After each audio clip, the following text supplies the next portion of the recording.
Bonjour à toutes et à tous, on se retrouve aujourd'hui pour des petites vidéos de vacances, j'en fais pas beaucoup mais je parcelle un petit peu les vacances de petites vidéos, pour parler de OSS 117-3 Alerte Rouge en Afrique Noire. Hubert, que savez-vous de l'Afrique? Les Africains sont joyeux, sympathiques, ils dansent bien. Très bonne analyse, Hubert. Je compte sur vous. Aucun malentendu. Nos amis voient du racisme partout. Le président vous recevra à 16h. Parfait. Le temps d'enfiler mon costume colonial. Blanc. Clair. Mon costume clair. On va parler aujourd'hui de OSS 117 Alerte Rouge en Afrique Noire, réalisé par Nicolas Bedos, et qui est sorti ce 4 août 2021, toujours avec Jean Dujardin, et cette fois-ci avec Pierre Ninet pour l'accompagner en OSS 1001. Alors, j'ai sorti la vidéo il y a déjà une semaine et demie, et où je vous avais dit que j'avais rattrapé les deux OSS 117 parce que j'étais toujours passé à côté, et que j'avais jamais pris le temps de les regarder, parce que c'était jamais, je m'étais jamais laissé le temps pour regarder les OSS, et que du coup je les avais vus, et que j'avais beaucoup aimé les OSS 117, et du coup j'ai été voir OSS 117, Alerte Rouge en Afrique Noire. J'en attendais... Bon quand même, parce que vu que j'avais vu les deux autres OSS, je m'attendais quand même à voir le 3, et je m'attendais pas à être déçu, étant donné que j'ai pas vu Monsieur et Madame Adelman, mais j'ai vu La Belle Époque, et La Belle Époque c'est vraiment, honnêtement, l'un de mes films préférés. C'est pas du tout objectif, hein, mais je le trouve tellement beau et j'ai tellement été happé par le film, que vraiment ça en fait directement l'un de mes films préférés, La Belle Époque, de Nicolas Bedos. Et vu que, en fait il avait fait ses preuves dans un film qui traitait d'une époque, qui était un peu un film d'époque, et bah donc, pour moi il était hyper bien choisi pour réaliser un OSS 117, vu qu'il avait fait ses preuves sur un film d'époque. OSS 117 se passant dans les années, bon là c'est début années 80, c'est encore Giscard, donc ouais c'est début années 80. Pour moi c'était parfait de le faire faire un OSS 117. Voilà. Donc je l'ai vu, j'ai pris un peu le temps, hein, j'ai laissé passer la première semaine, là on est le... Quand j'enregistre, on est le 11 août, voilà, j'aime pas trop dire quand j'enregistre parce que si je sors la vidéo le 25 août, et dire oh là là, la vidéo a été faite en avance. On est le 11 août, et du coup bah, j'ai été le voir hier soir, et la salle a beaucoup ri. J'ai vu une salle qui a beaucoup ri, et alors qu'est-ce que j'ai pensé du film? Et bah j'ai beaucoup aimé, j'ai beaucoup aimé. Je sais pas si je le mets au-dessus du OSS 117 Alerte Rouge, non, mince, pas le carnet d'espion, Rio ne répond plus. Je sais pas si je le mets au-dessus de Rio ne répond plus, mais en tout cas, en termes de réalisation, si on parle juste de réalisation, je le mets au-dessus de Rio ne répond plus parce que je trouve qu'il est vraiment, en termes de réalisation, il est merveilleux, il est beaucoup mieux réalisé que les deux premiers. Il a une intensité dramatique, c'est-à-dire que les deux premiers étaient vraiment beaucoup plus rigolades, beaucoup plus Roger Moore, comme ça se calque toujours sur les James Bond de l'époque. Et bah c'était beaucoup plus comme les James Bond de l'époque, à être vraiment pas humour mais beaucoup moins bien réalisé. Et là on rentre dans l'ère Pierce Brosnan, rien qu'avec le début du film où on a un générique à la Pierce Brosnan, un générique à la James Bond. Et donc on voit directement qu'on est dans les années 80 et que ça va être beaucoup plus dramatique. C'est beaucoup plus sombre, beaucoup plus dramatique, il y a plus de travelling, plus de plans qui tournent, de plans... C'est beaucoup mieux réalisé, voilà, tout simplement. Et alors, Jean Dujardin, pour parler directement de Jean Dujardin, pour rentrer directement dans l'art, quoi. Jean Dujardin, il s'en sort merveilleusement bien. Il a rien perdu de sa superbe. Il est toujours aussi drôle, il est toujours aussi subversif, et oui, ça c'est un truc que je me posais la question et que j'avais un petit peu de la crainte par rapport à ça. C'est est-ce que le film serait toujours aussi subversif, toujours aussi... Est-ce que Hubert sera toujours aussi raciste? Est-ce qu'il serait toujours aussi misogyne, toujours aussi sexiste? Enfin, est-ce que ce serait toujours OSS 117 quoi? Et parce qu'on est en 2021, vous n'êtes pas sans savoir que c'est compliqué maintenant. C'est compliqué de faire de l'humour. Il y a beaucoup de gens qui sont premier degré. On risque il y a beaucoup de gens qui se choquent facilement. C'est beaucoup plus compliqué de faire de l'humour. Et le second degré, et voilà, c'est compliqué. Mais OSS 117 et Alerte Rouge en Afrique Noire est toujours aussi, voire... Il y a des fois il aurait pu aller encore un peu plus loin, mais c'est toujours aussi, c'est toujours OSS 117 quoi. Il te sort des trucs, mais comme dans le 1 et le 2, Dans le 1, quand il va péter la gueule à l'imam parce que y a un mec qui crie pendant la nuit, il dit putain il va pas fermer sa gueule ce con, qui va péter la gueule à l'imam alors qu'il vient pour faire la prière, voilà, ça c'était déjà un petit peu limite, enfin le personnage était limite. Dans le 2 avec les femmes, quand elles veulent être traitées d'égal à égal, ouais bah on verra quand faudra porter les charges lourdes, ça c'était voilà, c'était pareil, c'était Hubert. Et là le 3 ouais, beaucoup plus raciste, parce qu'on est quand même alerte rouge en Afrique noire, donc il est beaucoup plus raciste. Et non, il se sort des trucs, ça va, on n'avait pas tout vu dans la bande-annonce. J'avais très peur que dans les 3-4 bandes-annonces qu'ils avaient fait, on ait tout vu, et non, on n'a pas tout vu dans la bande-annonce, et ça c'est plutôt bien. C'est plutôt bien, parce que j'avais une petite crainte par rapport à ça, et non, ça va, on n'a pas tout vu dans la bande-annonce. Je sais pas, parce que je me suis mis un nœud pape comme pour la critique des 2 premiers, pour faire OSS, et j'ai l'impression qu'il tient pas. Je sais pas, je me fais pas trop chier, hein, mais... Là, je me suis fait chier à mettre le pantalon, alors qu'on voit pas mes jambes, donc ça n'a pas d'intérêt. Mais voilà, j'ai voulu être un petit peu OSS 117 et non pas OSS 1001. Parce que 1001, voilà, pour parler de Pierre Ninet, et bah j'aime beaucoup parce que c'est typiquement les années 80. C'est typiquement les années 80, le mec qui a 45 couches d'épaisseur quand ils sont dans le bureau de Armand.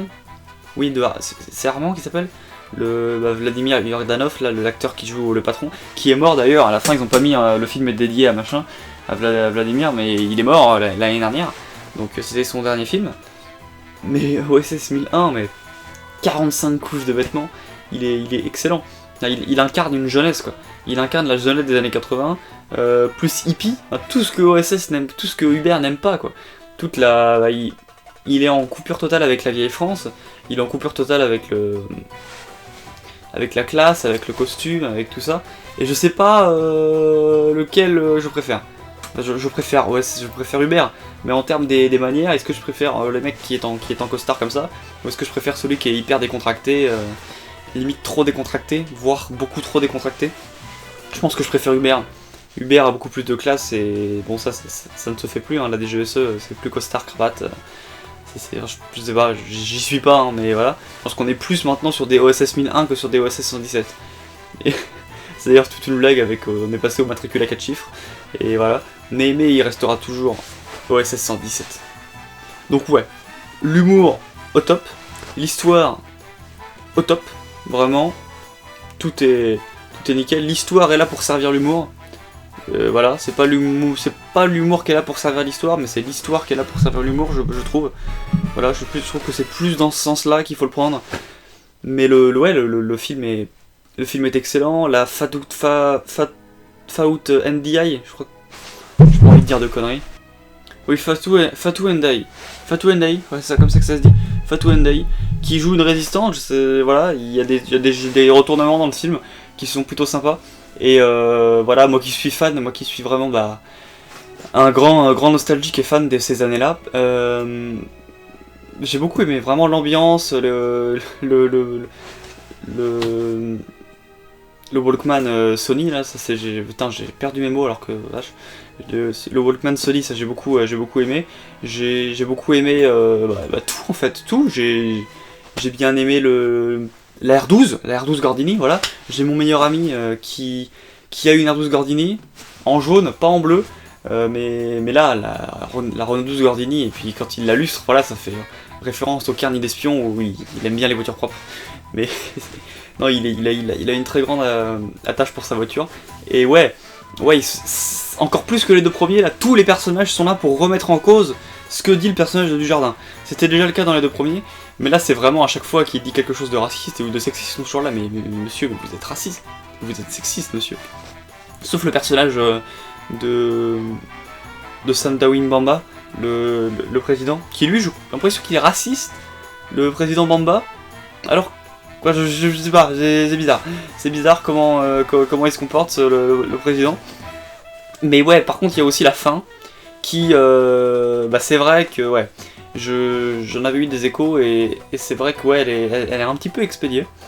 La fin, bon, ça a toujours été le cas dans les 117. Mais c'est vrai qu'elle est un petit peu expédiée. Et ouais, c'est vrai qu'à la fin, alors que pendant tout le film, on remet en cause ce que dit 117 et ce que dit Hubert, à la fin, ça finit en mode, ouais, mais il avait raison, et il a gagné. Voilà, fin. On va passer en spoiler, pour parler de quelques trucs, j'aimerais juste parler de 2-3 trucs. Donc on va passer en spoiler, donc je vous laisse le temps de partir. Abonnez-vous, mettez la cloche, un petit like, ça sert à rien, mais pourquoi pas. Suivez-moi sur Insta, sur Instagram, c'est là que vous verrez normalement tout ce qui se passe au quotidien. Voilà, Instagram, je m'appelle comment sur Instagram? Si vous voulez me suivre. Valentin, Valentin-du-bas Oscuro. Voilà, si vous voulez me suivre sur Instagram, c'est là qu'il faut aller. Donc on passe en spoiler. Oui, cette fin. Oui, du coup, cette fin, il avait l'air de vouloir être pour la résistance. Il disait, mais ne faut-il pas être plus ouvert et plus indulgent? Et il commence à faire tout son speech avec le président Bamba. Et t'as sa femme qui rentre, il lui grille sa couverture. Et il l'a fait enfermer. Et voilà, c'est fini. Et c'est bon, il a gagné. Et Sandaoui Mbamba est réélu. Et il repart à Paris. Et après on lui donne une mission, il faut qu'il aille chercher la femme. Un peu limite, hein. Un peu limite quand même. Mais ouais.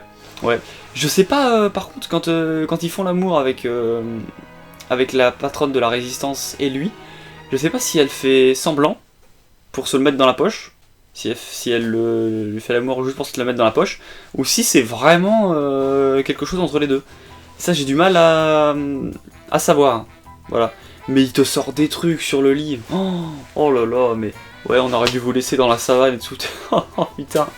Ah ouais, non mais... T'as ceux qui vont dire qu'il est pas assez raciste. Et ceux qui vont dire qu'il est trop raciste. Je trouve pas qu'il est pas assez. Il est pas trop raciste. Hein. Ça c'est juste des gens qui ont pas de second degré. Des gens qui ont... Comme toujours, déjà je pense que pour les OSS 117, les premiers, même si c'était un peu moins, ça devait déjà être le cas, il devait déjà y avoir des gens qui disaient ça. Mais oui, c'est... Voilà, c'est... Ouais, c'est qu'on peut rire de tout, mais certaines personnes ne vont pas aimer. Mais voilà, c'est comme tout, on peut rire de tout, mais pas avec tout le monde. Donc oui, c'est sûr que si quelqu'un qui est un peu trop réfractaire, qui se sent un peu trop visé par le racisme et qui prend tout au premier degré, s'il voit ce film, peut-être qu'il va penser que c'est un peu trop raciste. C'est sûr que c'est possible. Mais non, c'est un OSS 117. Il est très bien. J'ai été coupé, j'ai dû répondre à un appel, mais j'étais rendu où? Je sais pas du tout où est-ce que j'étais rendu.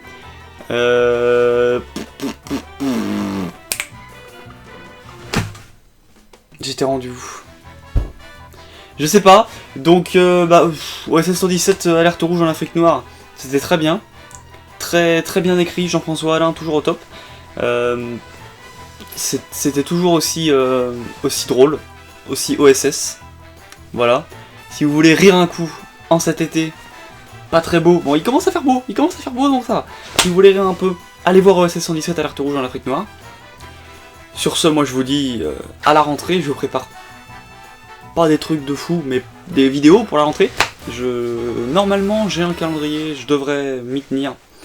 À condition que je vois les films, parce que mon calendrier est sujet au fait que j'aille voir les films, et vu qu'il y a l'école et qu'il y a le bac, je sais pas, mais j'espère, normalement mon calendrier est bien. Mon calendrier est bien et le début de l'année, mais putain, mais... Oh là là, mais Shang-Chi, Dune, mais ça va être